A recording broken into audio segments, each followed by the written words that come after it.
something, I've got it. I shall not grant you leave. It's out of the question. This is an outrage. It stands like food. I'm sorry. Giant edged forth the wall so hot it shook all the walls.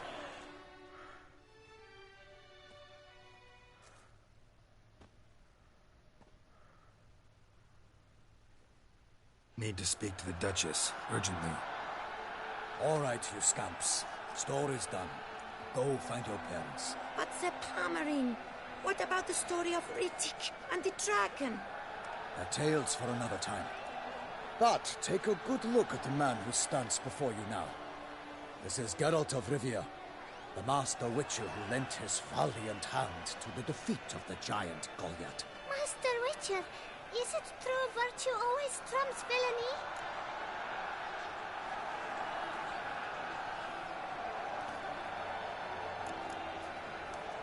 Not always. Could go either way. Sometimes virtue wins, sometimes villainy gets the upper hand.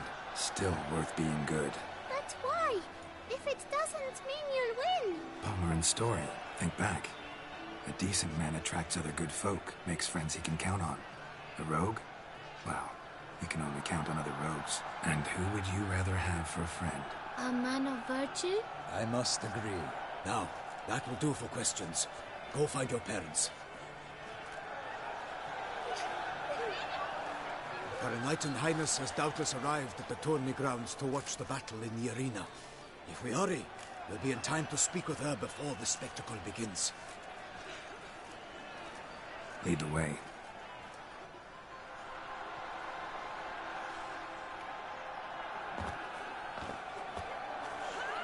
Who's fighting? Nilfgaardian gladiators? Close, but not quite. As we'll soon see. Someone's gonna fight a Shelmar with only some bells on its tail to confuse it, slow it down? Whatever is the problem? The beast is a gift from the Emperor, no less.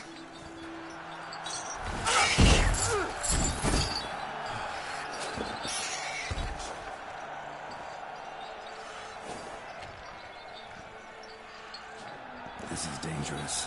Bells on its tail aren't enough. I saw a spectacle of the sort at the arena in Nuremberg. There, a knight defeated a Shelmar with bells on its tail. Might have gotten lucky. Shelmar might have been lame. Who knows? Only a Witcher has a real chance against a healthy Shelmar. And that's not even every Witcher. Besides which, releasing a monster that dangerous in front of a crowd, plain irresponsible.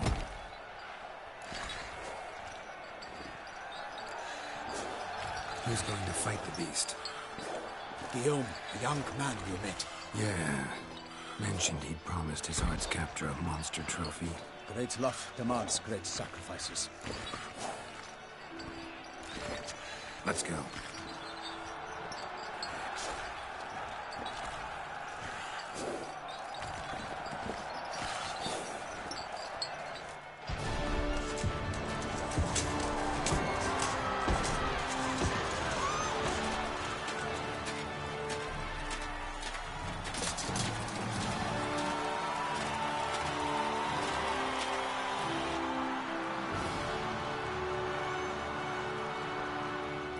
I dedicate my imminent victory to fair Lady Vivian.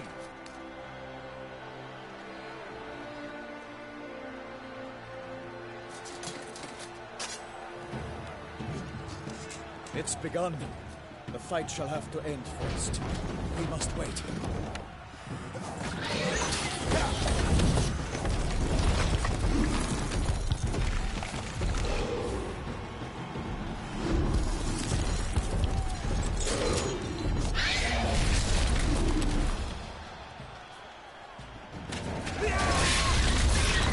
Got a bad feeling about this.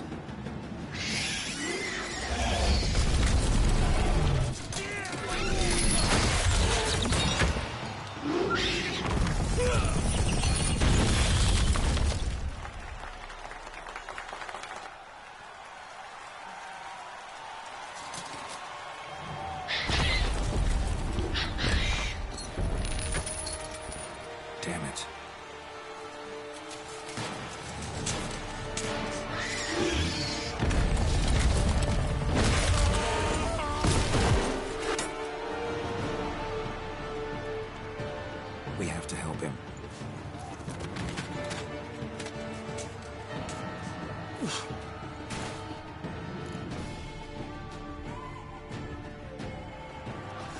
For honor! Onward! Gotta keep it down. Can only tell Alas, for Nightling, the beast is our girl. Let loose her roar and thrust him to earth.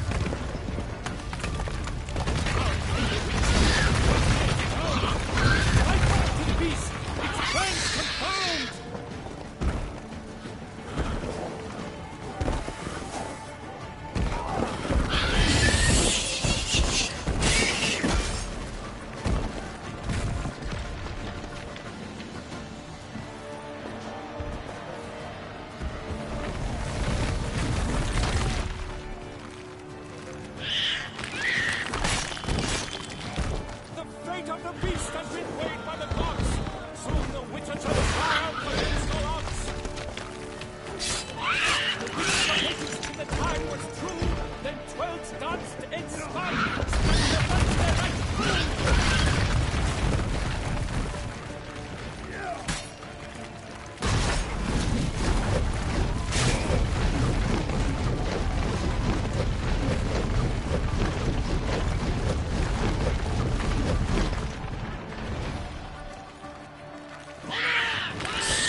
Its racer strikes barely, Selma's cries ring aloud.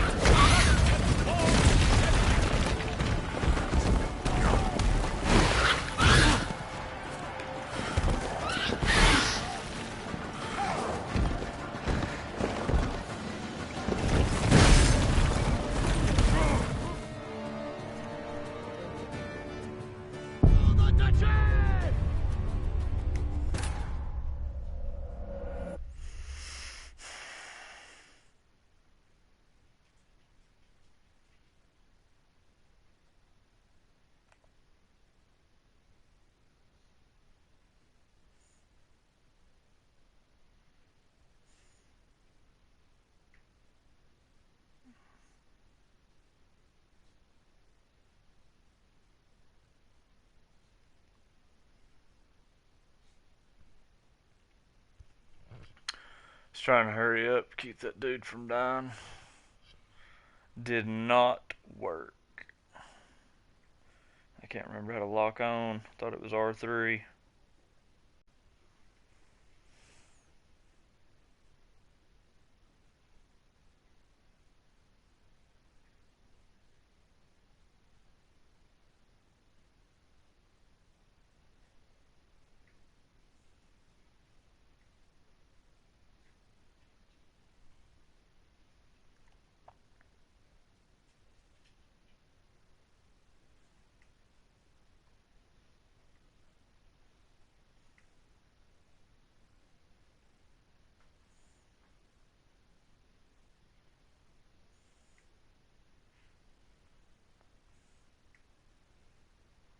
Good Lord, it's taking forever to load.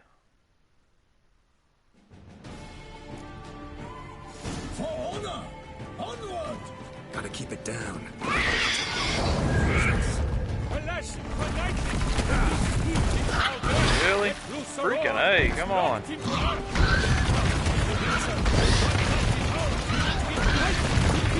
its plans confound.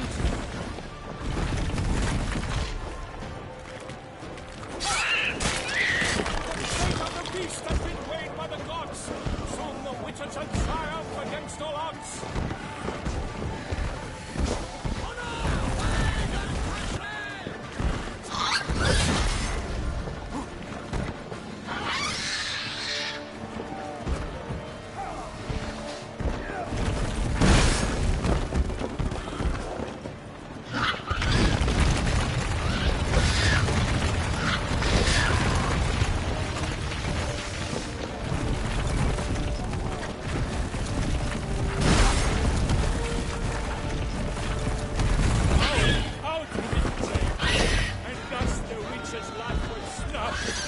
All our hopes, alas, had turned to dust.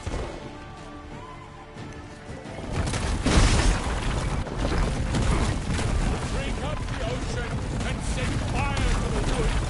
For nothing in this struggle can come to any good.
The Shelma lies defeated by Geralt of Rivia, master of the witchering trade.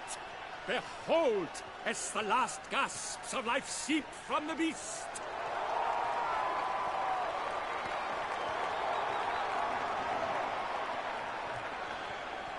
Master Geralt, do what you must. Finish the deed!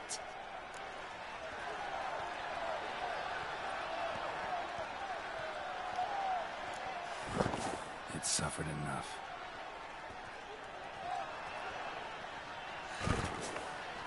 The monster lies slain! The fight is done! Praised be the victors!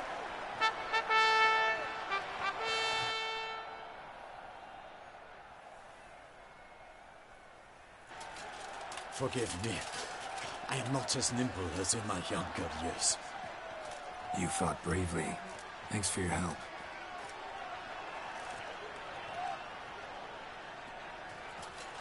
Guillaume? The lad came damned close to dying. I'm fine. Not hurt at all. Vivian? Smile as befits a hero and keep silent. Speech clearly pains you. She approaches.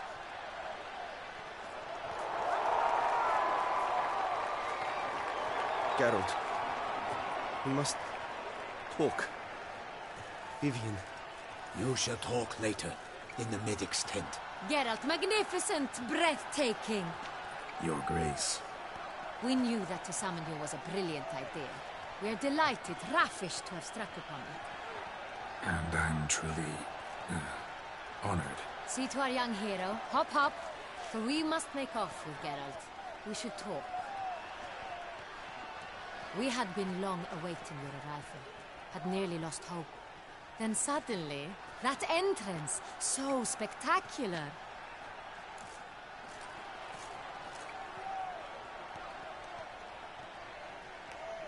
Your Grace, my contract. I'd like to discuss it. Naturally, but not here. We shall need Damien. He led the investigation pending your arrival. But wherever could he be? Come, we must find him.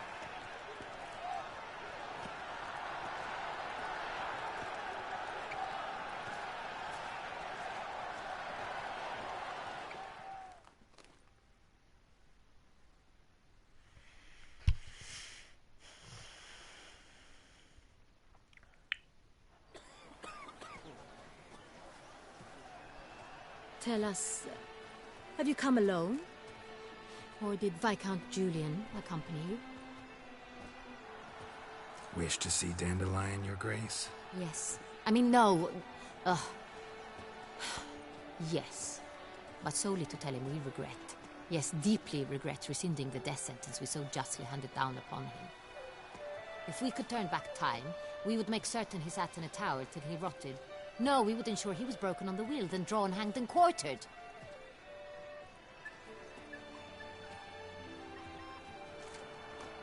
Ah, the very man we would entrust with these tasks. Damien de la Tour, captain of my personal guard. Your Grace, Witcher. Greetings.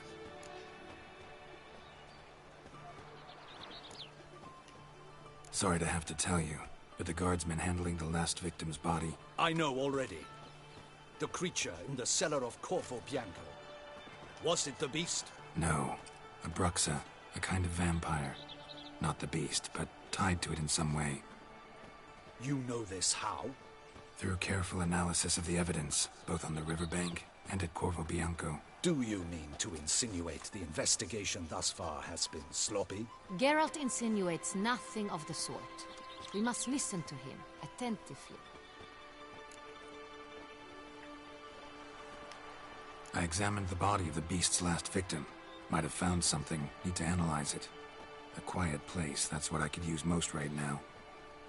And maybe the help of an alchemist or a mage.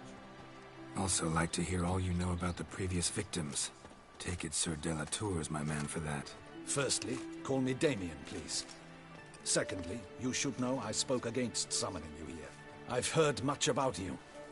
You bring trouble, or thus far have, always. And we've enough trouble as it is.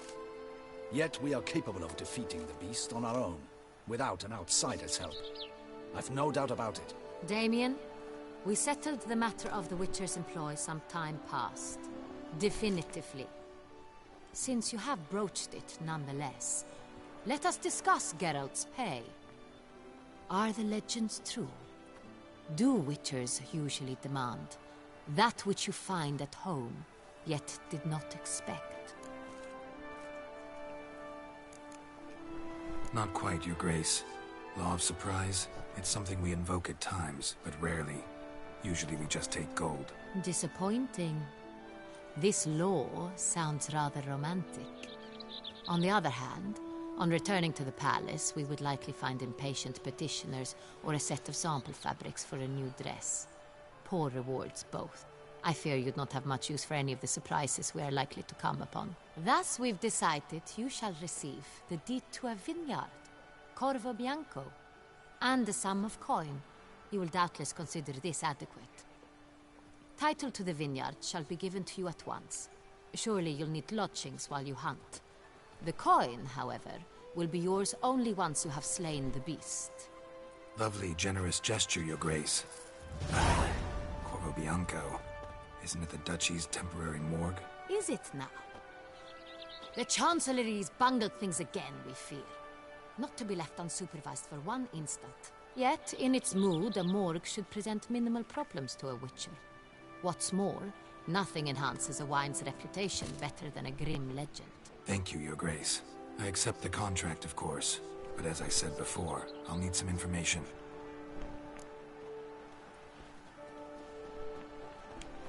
How'd it start? Who was the first victim? Crespi was the first to die. He was famed once for his many glorious tournament victories. Then he grew old, hung up his sword, and... Crespi was not loved by the wine merchants. He was ruthless in business and thought to cheat many a time. He asked us for a dispensation from all court ceremonies. We did not... How'd he die? Where'd they find the body? Quite unusual, the circumstance. He was at a feast when suddenly one of his fellow feastgoers noticed he was missing. The town warden. He had died of wounds inflicted with claws, not a weapon. Blows of great force. So he died suddenly, but the body was on its knees, meaning someone posed it. So it seems. Second murder. Tell me what you know. In the city there are certain nooks. No one reasonable ventures there after dark. Ramon Dulac's corpse. With the first murder, terror gripped the city. Its inhabitants grew wary, kept to safe areas. Consequently... Criminals fear the beast? Telling in a way. Take it you've excluded the possibility that Ramon died at the hands of these bandits. Do you believe me an amateur? Not hands, but claws killed Ramondu. His body was found in the gutter, dressed in nightshirt and cap, a pillow placed under his head, and his sword replaced by a bed warmer. Ramon de Lac, a knight who but a dozen years... Someone went to a lot of trouble to make him look ridiculous. Maybe revenge was the motive. It's not out of the question. Dulac had shady dealings with the criminal underworld, but no... So, first two victims were knights, best years behind them. The same could be said of the third. Sir Delacroix was wont to claim that in modern times, knights face new challenges. Enterprise. He made a veritable fortune in the grain trade. Palmerin even nicknamed him... Found a coin pouch on his body. Contained florins dating from various times, hailing from different provinces of the Empire. Delacroix loved coin, true, but had no patience for numismatics. Lots of similarities between the victims. All the bodies were found in strange places under extraordinary circumstances.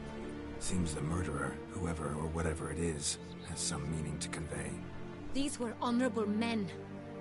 We are horrified by the disdain. Might be the point. From what you say, none was a model of virtue. Ever considered that's what the beast's trying to draw attention to? All the murdered men were knights who swore fealty to the 5 chivalric virtues. And even if the... Knights of Toussaint swear fealty to what virtues exactly? Honor, wisdom, generosity, valor, and compassion.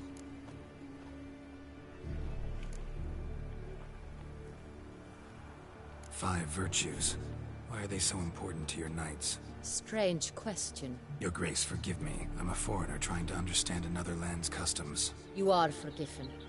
According to legend, the virtues we cultivate were bestowed upon us by the Lady of the Lake. In Toussaint, we believe men of low birth should be simple-hearted and obedient.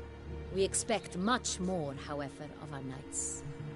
They are to be soldiers and courtiers. At the time of his dubbing, a knight vows to demonstrate throughout his life honor. Beast seems to be pointing up moral decay, denouncing it. Victims were all humiliated. Might have been murdered to emphasize their lack of specific chivalric virtues. Honor compromised by the pillory. Wisdom by ridicule. Generosity by a coin pouch shoved down a throat. It seems to fit, true, though not perfectly. Can't discount the theory if it's on the lips of everyone in town. Say our reasoning's right. Next murder will be just as showy and denounce the victim's lack of the fourth virtue, valor.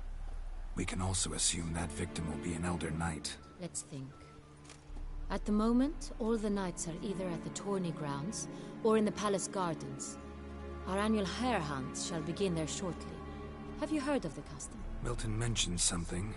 Seemed excited to prance around in a bunny costume. Not sure why. Hang on. Strange circumstances. A knight advanced in years.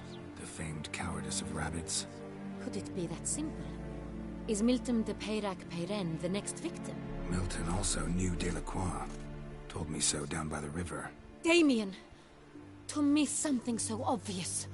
De Peyrac-Peyren, Crespi, Delacroix, and Delac formed a knight. They were a team? They were close friends, tightly knit, and as such earned the trust of our father, the Duke. Unlikely to be a coincidence. Beast must know it too. It's a lead, I'm sure. Your Grace, we need to find Melton, immediately. Rather problematic. You see, the garden entertainments are due to start, and he's disguised as the hare, hiding somewhere, waiting for some tipsy courtiers to find him. The hare's hiding place is... We must call off the game, at once. First and foremost, we must remain calm. Damien, order the garden searched immediately, but discreetly. By no means can we disrupt the festivities. And you, Witcher, follow me. My gardens, my night, I shall take the fall. A murder is out of the question. I will not allow it. Not... Horses! Ready our horses!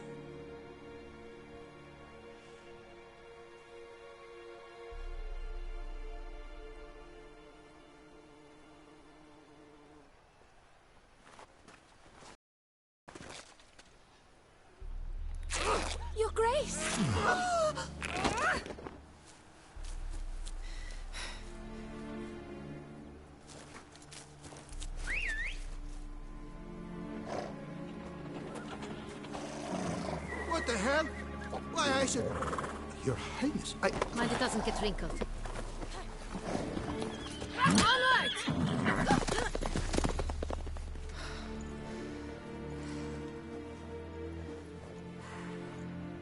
Hey!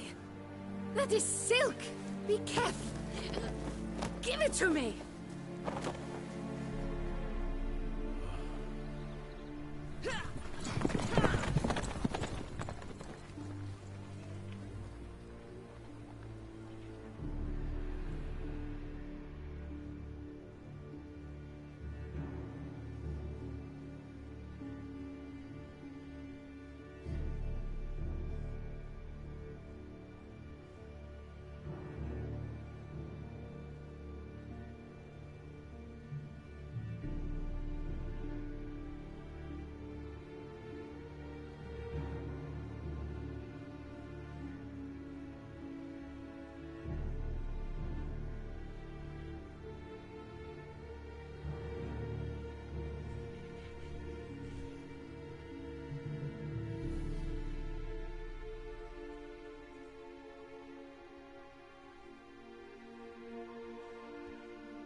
Your Grace seems right at home in a sense.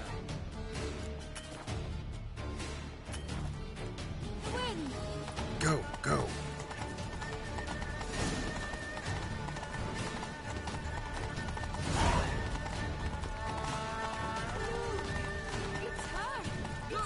Clear a path! Clear the way, I said! Is this part of the game?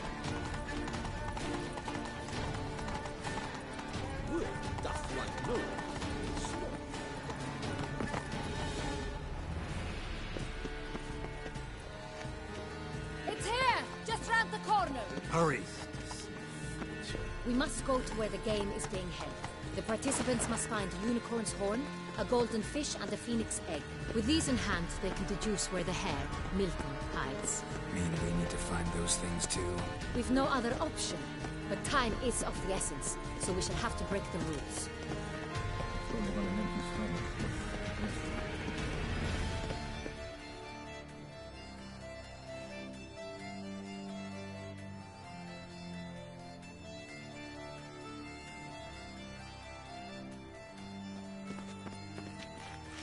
On second thought, through here.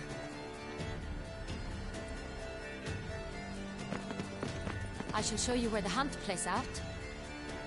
Then we will split up. You will get hold of the unicorn horn and the golden fish. But I nab the phoenix egg. That will be quickest. The unicorn. How do I catch it? It's terribly skittish, true, but I'm sure you will find a way to earn its trust. It runs around over there, look. Golden fish. Do I need a rod or a net? Please, Geralt. It's not a real fish. Look there, towards the water. See the lights? The hunters are trying to hook the fish from boats. You must simply dive in and find it. The golden fish and the horn both contain things or clues that will help us find Milton. Once you have fish and horn, find me among the other phoenix egg hunters. All clear? Then let's get to it.